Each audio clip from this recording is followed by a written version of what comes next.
इसका साहब प्रॉब्लम क्या है? मुसलमान एकता की बात आप खुलेआम करते हैं, दूसरे नेता करते हैं, दूसरी पार्टियों करते हैं, दूसरे प्रदेशों में करता है तो सब ठीक। हिंदू एकता की बात बाबा करते तो गलत, तो देश तोड़ने की बात हो जाती है, कम्युनल हो जाती है। मुसलमानों को एक साथ जोड़ने की बात हो तो सेक्युलरिज्म है। देश को बचाना है इसलिए मुसलमानों को साथ लाना है। मौलाना साहब फतवा महाराष्ट्र में जारी कर रहे हैं। अगर आपको मेरे से भरोसा ना हो तो अबू आजमी साहब से पूछ लीजिए कि सारे मुसलमान और दीन का नाम लेके कि सिर्फ कांग्रेस के लिए वोट करना है, सिर्फ कांग्रेस के लिए खुलेआम, तब गलत नहीं है। हिंदुओं को जोड़ने की बात हो तो कम्युनल हो जाता है। अजीज खान साहब, स्वामी जी को भी रखिए जी। देखिए ऐश्वर्या जी, सर देख रहा हूं। देखिए फांसीवाद का एक बेसिक रूल है जिसको हिटलर ने भी कहा था कि राजनीति में पनपने के लिए बहुत अहम है कि किसी एक को दुश्मन के तौर पे देखो, दुश्मन बनाओ। एक कम्युनिटी को इकट्ठा करने के लिए किसी एक दुश्मन का चुनाव करो। अगर ऐसा करने में सक्षम हो गए आप, तो आप जिस कम्युनिटी को इकट्ठा करना चाहते हैं वो कम्युनिटी बिल्कुल इकट्ठा हो जाएगी। वो ना तो आपसे विकास की बात करेगी, ना बेरोजगारी की बात करेगी, ना किसी तरक्की की बात करेगी, कोई कुछ सवाल नहीं करेगा। तो आज बीजेपी को यह पूरी तरह से पता हो गया है कि जो हिटलर ने किया था वो भी यहूदियों को यूनाइट करने के लिए उसने यही काम किया था। आज बीजेपी को यह पता है कि अब ऐसे सगुफे अगर छोड़ दिए जाएं तो हमारा हिंदू भाई कोई सवाल नहीं करेगा। उसको लगेगा जो भी कुछ बात हो रही है वो मुस्लिम के खिलाफ हो रही है और मुसलमान जोड़ने का नहीं। एक सेकंड, तो आप मानिए फिर, नहीं तो आप ये मानिए फिर, तो आप ये मानिए फिर कि आज तक नहीं, मैं आप ही से पूछ रहा हूं, तो आप ये मानिए अगर स्वामी दीपांकर हिंदुओं को जोड़ने की बात मुसलमानों के खिलाफ है तो आप ये मानिए कि 70+ सालों से रतेंद्र भाटिया जी जब जब कांग्रेस ने मुसलमानों को जोड़ने की बात की है तो वो एंटी हिंदू है। आप बोलिए फिर कि आप एंटी हिंदू हैं।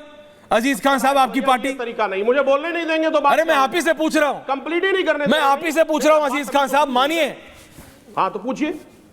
और क्या पूछूं?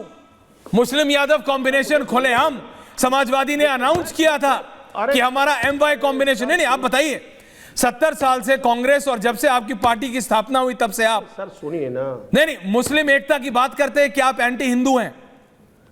अगर स्वामी दीपांकर और प्रेम शुक्ला जी हिंदुओं को जोड़ने पे एंटी मुस्लिम है, आइए आपके शब्द हैं, तो आप एंटी हिंदू हैं मानिए। पूरा डिबेट सर, अरे सर आप पूरा डिबेट आप ही कर लेंगे तो मुझे क्या बोल लेंगे? अरे आप ही से पूछ रहा हूं, बताइए तो। सुनिए, मैं जो बात कह रहा हूं सुनिए। हाँ सुनाइए। अरे सर सुने, इस देश का हिंदू और मुसलमान दोनों इस बात को समझता है कि बीजेपी के पास बताने के लिए कुछ नहीं है। माननीय योगी जी महाराष्ट्र में जाते हैं, झारखंड में जाते हैं, तमाम बड़े बड़ी बातें करते हैं, बटोगे तो कटोगे और तमाम बातें। उत्तर प्रदेश की उपलब्धि क्यों नहीं बताते?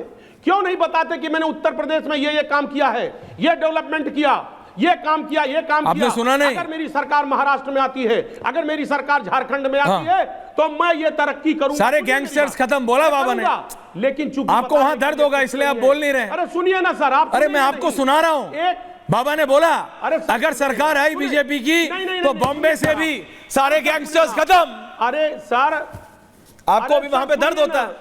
अरे सर सुने ना, अब भी नहीं ऐश्वर्या भाई नहीं, तो बोलिए अजीज साहब। ये तरीका नहीं होगा, बोलिए, बोलने दें आप, बोलिए। यही माननीय मोदी जी हैं, गुजरात मॉडल का ढोंग पीटते थे पूरी तरह से पूरे देश में ले कैसे ढोंग है? गुजरात मॉडल। आप देश की जनता को बेवकूफ बता रहे हैं क्योंकि यूपी में कुछ बताने के लिए नहीं है, सिर्फ देश को गुमराह करना और देश को बांटने के अलावा कुछ नहीं है बीजेपी। अजीज खान साहब, क्यों नहीं विकास की बात कर रहे हैं? बहुत शांति से पूछ रहा हूं, की बात कर रहे हैं। आज महाराष्ट्र से तमाम बड़े प्रोजेक्ट गुजरात में शिफ्ट हो गए सर। गुजरात में शिफ्ट हो गए बड़े प्रोजेक्ट, चाहे वेदांता फॉक्सकॉन हो, चाहे बल्क। आराम से पढ़िए, कागज में लिखा है आपने, आराम से पढ़िए, सारी चीजें शिफ्ट हो गई। अरे नहीं 2-4 प्रोजेक्ट और पढ़िए, सब दिमाग में फीड है सर। अरे कागज में से पढ़िए, कोई दिक्कत नहीं बसा है सर। लेकिन फिर ये भी बताइए, होनी चाहिए, फिर ये भी बताइए, लेकिन पॉइंट पे तो आइए जिससे शुरुआत। हिंदू मुसलमान कर सकते सर। एक बात सिर्फ 10 सेकंड के लिए अजीज खान साहब पूछ रहा हूं, भाटिया साहब आ रहा हूं, प्रेम शुक्ला जी का ऑडियो ठीक हो गया, थैंक यू वेरी मच। सिर्फ इतना बताइए, आपने कहा प्रेम शुक्ला जी की पार्टी कम्युनल है, एंटी मुस्लिम है। स्वामी दीपांकर जी अगर प्रो हिंदुओं को जोड़ने की बात करते हैं तो एंटी मुसलमान है।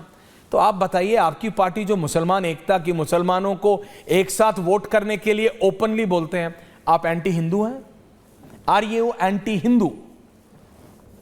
समाजवादी पार्टी, मैं नहीं मानता, लेकिन आपके थ्योरी से हो जाता है। मैं इसीलिए आपसे पूछना चाह रहा हूं, आपकी पार्टी एंटी हिंदू है क्या? सवालिया निशान, question mark. Are you Khan sahab? Khan साहब सर, एक ही खान साहब हैं? ऐश्वर्या जी मुझसे पूछ रहे हैं। हाँ अजीज साहब। सर ये खान साहब का, अरे सर सुनिए ना, तो इस खान साहब का सिर्फ एक जवाब है क्या? कि ये देश हिंदू और मुसलमान जब एक साथ रहेंगे तो जो गुलदस्ता है ना, तभी ये खूबसूरत। आप भी तो वही कह रहे हैं, एक रहोगे तो नेक रहोगे, तभी होगी। आप भी तो वही कह रहे हैं, एक रहोगे तो सेफ रहोगे। प्रेम शुक्ला जी को लाओ भाई। एक साथ चलेगा, बड़ी मोहब्बत के साथ चलेगा, नफरत की बात नहीं होगी, बांटने की बात नहीं होगी और काटने की बात नहीं होगी। तो वही तो वो कह रहे हैं, एक रहोगे तो सेफ रहोगे और देश की तरक्की में प्रेम शुक्ला जी कदम मिलाना है। ये आपकी लाइन पे आ गए? अरे कोई बात नहीं, तार दिख रहा है प्रेम शुक्ला जी, कोई फर्क नहीं पड़ता, ऑडियो साफ आना चाहिए। हम कौन से यहाँ पे फिल्म की शूटिंग कर रहे हैं? तार दिख रहा है तो दिख रहा है दादा, आवाज साफ आना चाहिए, आपके व्यूज क्लियर जाने चाहिए जी। ये बस बताइए। Thank you so much. ये भी मान गए, ये कह रहे हैं सबको एक रहना चाहिए। भाटिया जी आ रहा हूं इसके बाद। समाजवादी पार्टी मान गए, समाजवादी पार्टी कह रही है ये एक गुलदस्ते की तरह है, सबको एक रहना चाहिए, बस बोलने का तरीका अलग है। बाबा ने कहा एक रहोगे तो नेक रहोगे। एसपी आ गई, एसपी आ गई आपकी लाइन पे, एसपी कह रहे सबको एक रहना। प्रेम शुक्ला जी, अजीज खान साहब, 1 वर्सेस 1। अच्छा, समाजवादी पार्टी की सद्बुद्धि जो है जागृत हुई है, तो ये कृपा करके मुझे बताइए। पहले ये पूछ रहे थे कि हमने महाराष्ट्र में क्या किया है, बताने को नहीं, आपकी जानकारी के लिए बता दें कि महाराष्ट्र में 1972 में कोस्टल रोड बनाने की बात हुई थी, तब प्रबोधनकार ठाकरे जिंदा थे, उद्धव ठाकरे के दादाजी। बाला साहब ठाकरे चले गए, प्रबोधनकार ठाकरे चले गए, उद्धव ठाकरे वृद्ध हो गए और आदित्य ठाकरे का युग आ गया, लेकिन कोस्टल रोड का काम शुरू नहीं हुआ था। आदरणीय देवेंद्र फडणवीस ने उसको पूरा करवा दिया। 1964 में शुरू करने की बात हुई थी, सीलिंग, ट्रांस हार्बर सीलिंग, वो जाकर ये जब भारतीय जनता पार्टी और असली शिवसेना की सरकार आई है तब पूरा हुआ है। समृद्धि महामार्ग अब जाकर पूरा हुआ। 11 किलोमीटर सिर्फ मेट्रो 11 साल में बनी थी, जब सपा के अबू आसिम आदमी पीछे पीछे दुम बनकर चल रहे थे कांग्रेस के, उस कार्यकाल की बात बता रहा हूं। और 394 किलोमीटर मेट्रो बनी है। बिजली जो है यहाँ पर सौर पाइप के, सौर ऊर्जा के माध्यम से मुफ्त में मिल रही है। एसटी में जो है महिलाएं आधे जो है मूल्य पर, आधे किराए पर प्रवास कर रही हैं। 2.3 करोड़ महिलाओं के खातों में 1,500 हजार रुपए गए हैं। 1 लाख सरकारी नौकरियां 2.5 साल के भीतर दी गई है। 1 लाख से अधिक लोगों को बेरोजगारी भत्ता, स्किल डेवलपमेंट का वजीफा मिल रहा है। ऐसे काम ही गिनाते बैठूंगा तो कामों की बहुत लंबी फहरिस्त है। और आप समाजवादी पार्टी के कार्यकाल का, अखिलुद्दीन के कार्यकाल का एक काम नहीं गिना पाएंगे। सिर्फ ये कि आतंकवादियों को उनके मजहब के आधार पर छोड़ दिया गया था और मुजफ्फरनगर के दंगों में मजहब पूछ पूछ के राहत पार्टी जा रही है। ओके प्रेम शुक्ला जी, सिर्फ एक निवेदन कर रहा हूं आपसे सर, थोड़ा क्योंकि आप इंटरनेट से हैं, वो ईपी को सर दिखने दीजिए, लेकिन आगे ले लीजिए क्योंकि उसका माउथपीस पीछे चला गया, आवाज गूंज रही है। Thank you so much sir, अब आवाज बहुत साफ आएगी सामने। आप अपनी बात को कंटिन्यू कीजिए और उसके बाद मैं आ रहा हूं अजीज साहब। भाटिया जी आप बोले नहीं, I am coming to you in 30 seconds.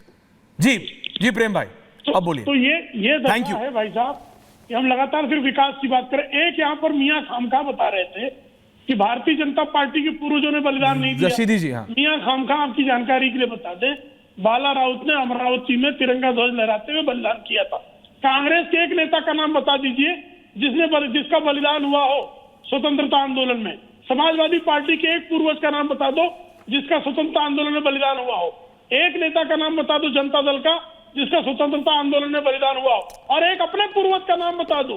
MIM के लोग, सारे लोग जो है सरदार पटेल बताते हैं, उन्होंने संसद में खड़े होकर, देश के संविधान सभा में खड़े होकर कहा कि भाई ये तो 90% मुसलमान पाकिस्तान के पक्ष में वोट दे रहे थे, रातों रात इनको क्या हो गया जो हिंदुस्तान रुक गए, रातों रात में इनकी निष्ठा कैसे परिवर्तित हो गई।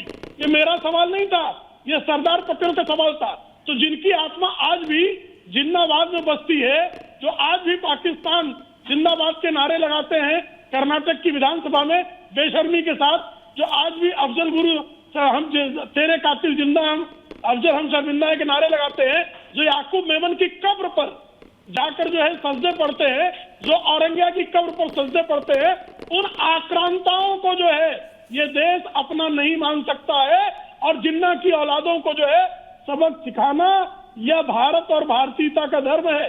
तो मियां खामखा आप हमको सिखाने बैठे हो, जरा एक नाम बताना जिसने कांग्रेस का नेता रहा हो, बलिदान किया हो, और अपने एक पूर्वज का नाम बताना जिसका बलिदान हुआ हो। वीर सावरकर तो जो है जेल आ रहा हूं रशीदी जी, भाटिया जी को बुलाइए, अभी बोले नहीं आपको जो है एक सप्ताह बंद कर दे, आप इस्लाम छोड़कर हिंदू न बन जाओ। ओके मुझे बोलने दीजिए कि रशीदी